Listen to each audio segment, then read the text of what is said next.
religious, spiritual backgrounds,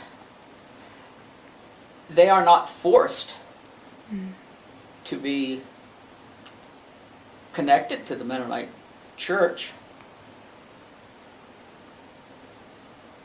So I guess I would say that I prefer that the balance doesn't become more non-Mennonite than Mennonite. That we'd still keep that Mennonite mission. Yeah, I think.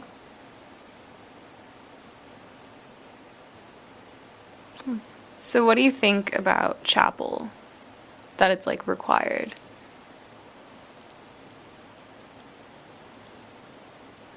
I think it's a good thing. If we're going to have a chapel, then they should all go.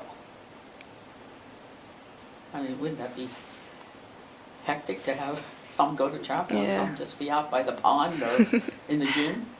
Yeah, I think they come with that understanding. That's their choice by choosing the school. If they don't want to adhere to what we are requesting, then they need to find another place. So were you ever married? No, single all my life. And then do you currently go to church? Definitely. Yes. As I told you, I grew up in a pastor's family, and I feel that I need that for my own spiritual, what's the word I want? Nourishment. Nourishment. I heard the example, and I think it's important in that one gentleman was asked, what was the sermon about last week? And he said, you know, my wife cooks meals every day. If you asked me what I had yesterday, I wouldn't know. But I know that I was nourished. I think that's the way it is with church. We may not remember exactly what was said, but we were nourished, and it helps us to keep growing spiritually, hopefully. And then what are some big social changes that you've seen, whether it's in church or just society?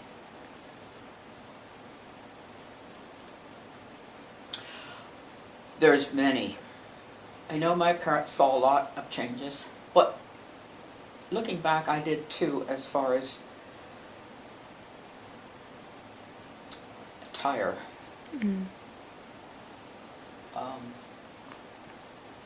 Security, technology, speech,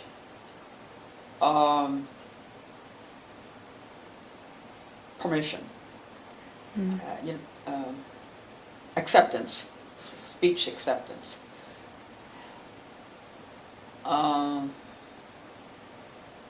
What are some of the, I think I had some other things that I noted about that. Broken families. When I worked at Christopher Dock, you didn't have all the broken families.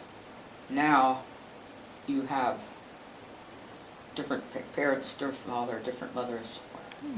And also employment of both mother and father is much more prominent now than it was in that time. Oh, let's see, what else do I have? Security. I don't know if technology, if I didn't mention it before. Drugs. You seldom heard about that in those days. It's my growing up. I guess that's all I have to say on that. So in one of the books that just has like the history of Doc in it, it said pet peeves of like faculty members, and it said under your name, people who squeeze the office buzzer. Was there any particular moment where this pet peeve was sparked, or is it just in general? I forgot I said that. When the people, okay, now, you don't, you won't understand this, but where Elaine is now sitting, Mm-hmm. that was just a counter where I would take care of student needs. For instance, their admission slip in the morning. You must remember I was the only one now. And I would sit back where Kathy Schmidt is, or at one point I was way back where Mr. Schwarzentroober is. And I'd have to walk out, and be a false alarm. But I was also at the campus store. I sold paper. One of the graduates, the alum, just said to me the other week, she says, "Remember when I used to buy 3 sheets of paper for a penny from you?" So that's where that came from. So if you could travel anywhere, where would it be? Well, I've traveled a lot in my day. But there was one that I had on the bucket list. I never did it, and that was the Scandinavian countries. Part of it was a reason, I guess, is that there weren't too many groups that offered that. And till it got really expensive, and I went to some other places that I was not counting on, and it sort of went in the back burner. I was just in Ireland in May. That was the last one I did. Do you think traveling is important for people? Yes, I do. I do. Some people don't know what other areas other people live like.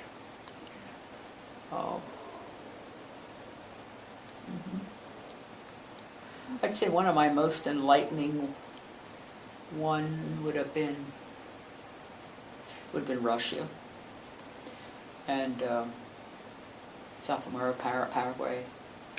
Those 2 areas which showed me how people live with less.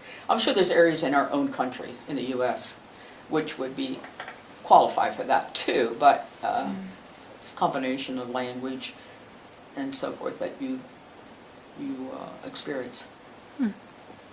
So what do you think would be the happiest time of your life, like time period? Oh my.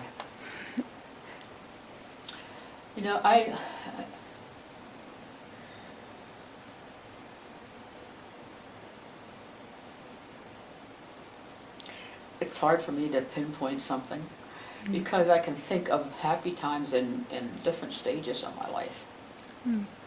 I really I can't say that just one was happier than another necessarily.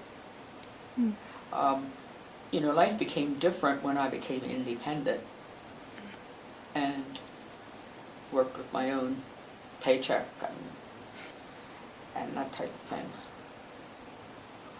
But as far as happier, I can't say that was an extension of my cause of my happiness, being happier. Yeah. So what do you like to do in your free time? Read. Music is important to me. I sing in a choir, and I enjoy concerts. I'm active in the Lansdale Community Concert. I'm on the executive board there currently, and responsible for mailing out 1,800 tickets, that type of thing. And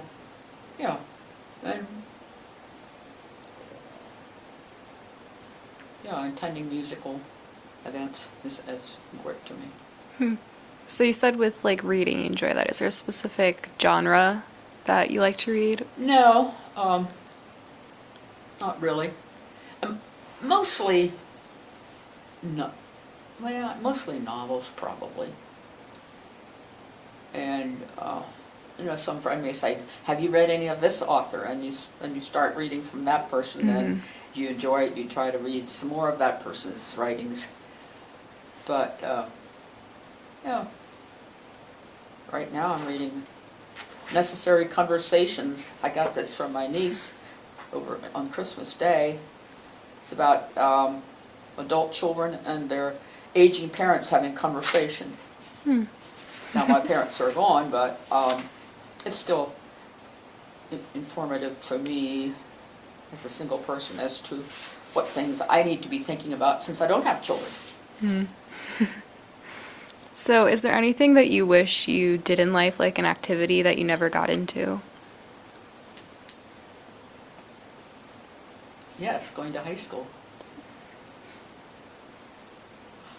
Because homeschooling is different now than correspondence was at that point. I didn't have interaction with other students going to class, public speaking classes, or sharing my views with other people, or they sharing it with me. And I probably would have, I may have gone in a different direction in life, I don't know. It's one of those things I don't know. I was approached about going to college and becoming a business teacher when I was at Doc. But my answer at that point was, I'm more of a doer than a teacher. And I think there's certain gifts that go with being a teacher. And so I think high school would have been beneficial for me.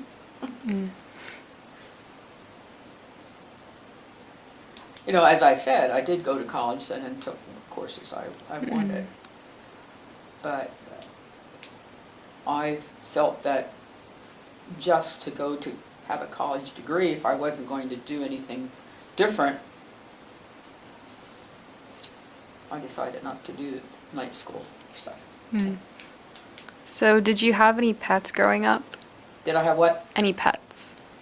We had farm pets, but nothing like people we get connected here. We had several dogs that we got, we liked, and one of them got hit on the road, another one got ill and died, and there was one that was pretty special. She was a miniature not German Shepherd, just a sheepdog, and her name was Lady when we got her, and she was a lady. We liked her so much. And then, do you have any advice for students at Doc as for just like going through high school in general from what you've witnessed?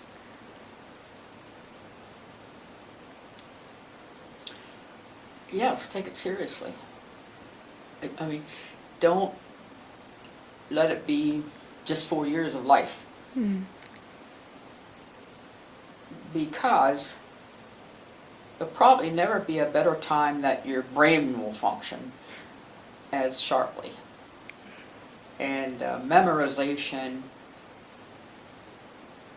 things that I have learned in my youth, I was never very good at memorizing, but there's just no better time to stash it away. So I would say, take it seriously. Take it seriously. I mean, enjoy it, but don't put it off as it's just 4 years of my life that I have to endure. So for teachers, do you think it's important for students to have like close relationships with the teachers that they have? I think so. First of all, if you have a good relationship, you will absorb the material more readily, and probably even be more open to discussion and asking questions, and enter into class activity. So is there anything that you've like collected? Like some people have like stamp or rock collections. Was there anything that you did like that? Not really. No, not really that became a collection that I can any value of anything. Yeah. Mm. So, but is there any like one object that you've always valued? Like a materialistic type of thing that's been important to you? Anything that I valued? Well, I have some memorable pieces that came from my family. For instance, I have the plate up there with on the left on the top is a 1907 plate. It was the year my mother was born, and she was given it from her family. It was really one of those things at the grocery store. It's the original store that became Henning's up in Harrisville. M.S. Clemens Grocery Store, which was the in-laws, I think, or something like that of the older gentleman Henning that became Henning's store. So anyway, that's kind of valuable to me. I mean, I don't know if it's monetarily, but just memory-wise. And the one on the left, that picture, that's from my grandmother. And on the second shelf, the piece on the left, the plate on the left, was a wedding gift from my two single uncles when my parents got married. Just a couple things like that. Yeah. And the right behind you there on the floor is what they call a 3/4 milk can, and which they use to ship milk, and has my grandfather's initials on it, H and Ruth. So some of those things. Yeah. So is there any conversations that you've had with people that have stuck with you multiple years? That have what with me? Like stuck with you that you can like remember? 'Cause they Any impacted. particular conversations that have remained with me? Mm-hmm. Wow.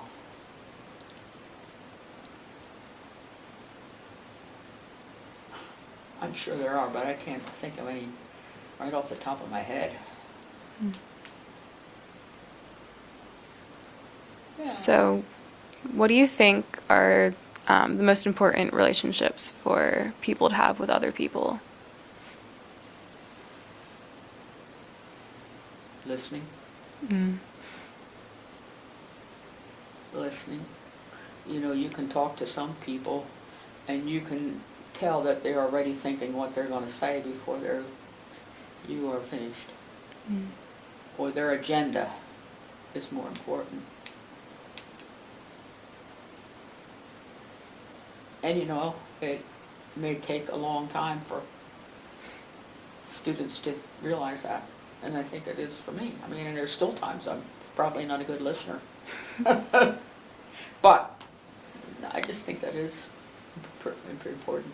If you're a good listener, I think people feel valued. So is there any like other skill in life that you wish you've had that you've seen other people have?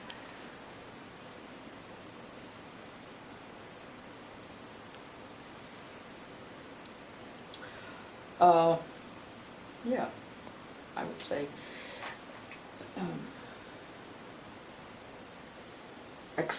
expressing myself in when I see the way people can express themselves in writing or public speaking. I just never felt I had that gift of public speaking. And memorization. As I told you earlier, memorization was not my forte.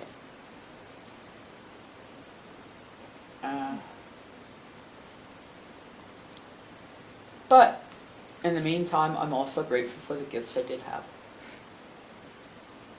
I'm sure if I was supposed to have them, I'd have them. Yeah.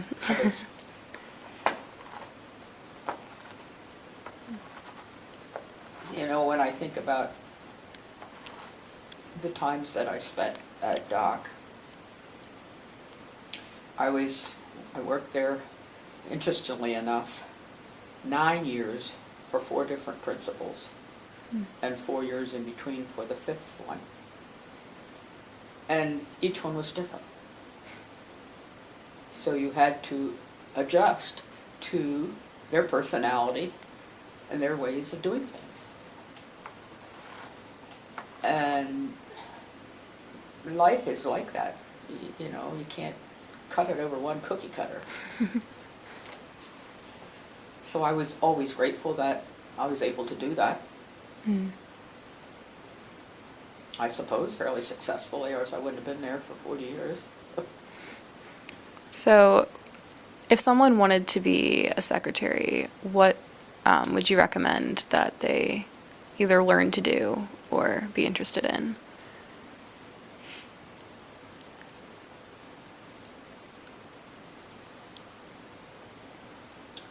Well, you have to, depends a bit on how you qualify secretary. If you are just to one person, that may be different. I was basically to the principal at that time and to all the students when I started, and I was like that for like 15 years. And then of course it became more just to the principal and business. I did all the check writing and disbursements and receipts. But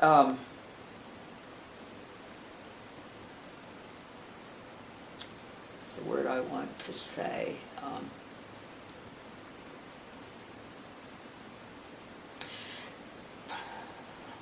I'm sure there's a word for it. But to be able to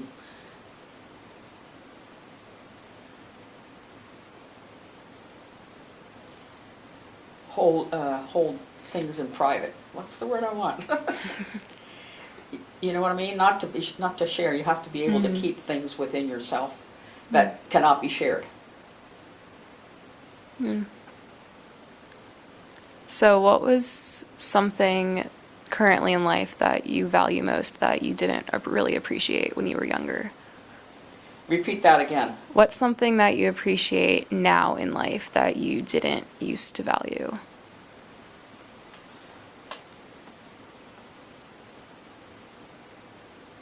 Appreciate now that I didn't used to value.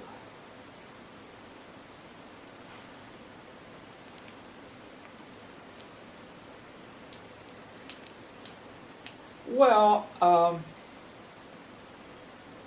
I can't say that I didn't value this, but I think as you grow older, family and friends become more dear to you. Mm. And when I say dear to you, I mean important as you how view life and how you respond to various things and events. Mm.